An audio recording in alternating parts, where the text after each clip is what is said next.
सुप्रभातम बच्चों, आज हम आपको संस्कृत में एक एक्टिविटी करा रहे हैं। इस एक्टिविटी के माध्यम से आप संस्कृत में संख्याओं को जानेंगे। अच्छा, संस्कृत में संख्याएं जो 4 होती हैं, 1 2 3 4, यहाँ तक जो है एक पुल्लिंग में, स्त्रीलिंग और नपुंसकलिंग में चलती हैं। तो हम आपको आज नपुंसकलिंग में 1 से लेकर के 5 तक संस्कृत में संख्या बताएंगे।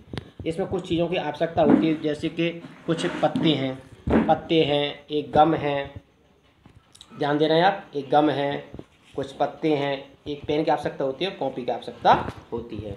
अब हम कॉपी पर देखेंगे, जैसे कि हमने एक पत्ता लिया, यहाँ से क्या लिया हमने, अब एक पत्ता लिया जैसे ये। अब ये पत्ता लेने के बाद में हमने इस पर कुछ थोड़ी देर के लिए गम लगाया, ठीक है। गम लगाने के बाद में हमने इसको यहाँ पर इसको चिपका दिया, देखो आपके सामने, ठीक है। अब इसको हम इस पत्ते को हमने जब एक चिपका दिया है तो एक पत्ता है, लेकिन हम इसको संस्कृत में कहेंगे तो इसको हम एकम पर्णम, क्या कहेंगे हम इसको, एकम पर्णम। पर्णम मीन्स क्या होता है, पत्ता, और एकम मीन्स एक पत्ता। इसी प्रकार से हम एक पत्ता और लेंगे, और पत्ता लेने के बाद में फिर हम इस पर क्या करेंगे, हम गम लगाएंगे, और गम लगाने के बाद में हम इसी प्रकार से यहाँ पर एक पत्ता और लगा देंगे, फिर एक पत्ता और लेंगे, उस पत्ते को हम गम पे लगाएंगे। इसी प्रकार से हम यहाँ पर 2 पत्ते लगा देंगे। जब 2 पत्ते हम लगा देंगे तो इसको हम संस्कृत में कहते हैं हम द्वे पर्णे। संस्कृत में 2 को द्वे कहते हैं, और पर्णम को पर्णे हो जाएगा, द्वे पर्णे यानी कि 2 पत्ते।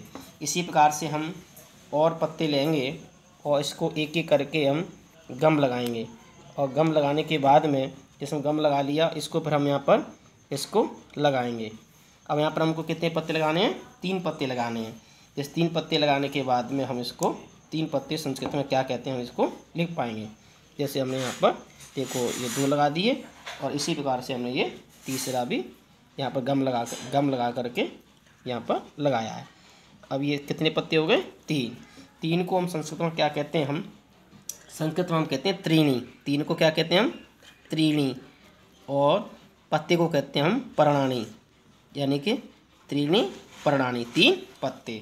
इसी प्रकार से हम दूसरा पेज लेंगे, और दूसरा पेज लेने के बाद में हम यहाँ पर फिर 4 पत्ते लेंगे, एक एक करके हम इस पर गम लगाएंगे, और गम लगाने के बाद में हम यहाँ पर इसको लगाएंगे, जैसे एक लगा दिया।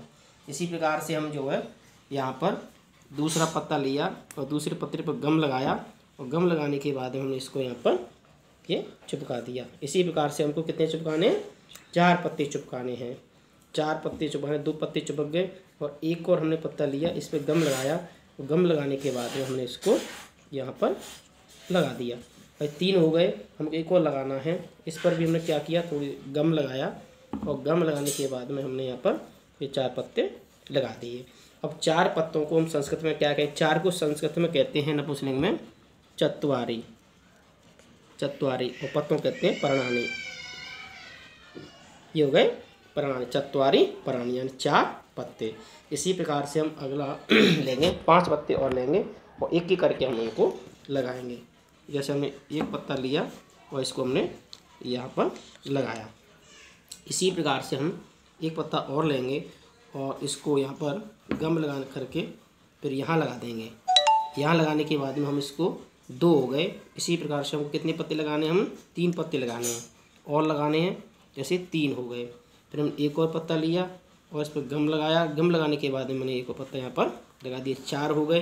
फिर एक पत्ता और लिया, एक पत्ता और लेने के बाद में ये पत्ते कितने हो जाएंगे, हम 5 पत्ते हो जाएंगे। कितने पत्ते हो जाएंगे, 5। जी देखिए, अब संख्या हम गिन रहे हैं, 1 2 3 4 5, 5 पत्ते हो गए।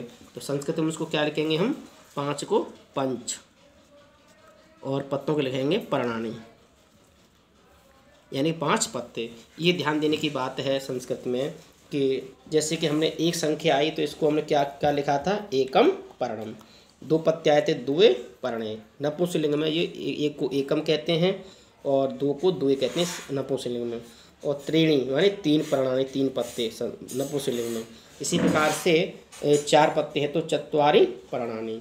इसी प्रकार से यहाँ पर हमने 5 पत्ते लगाए तो पंच प्राणानी। इस प्रकार से हमने ये एक्टिविटी आपको संख्याओं की कराई।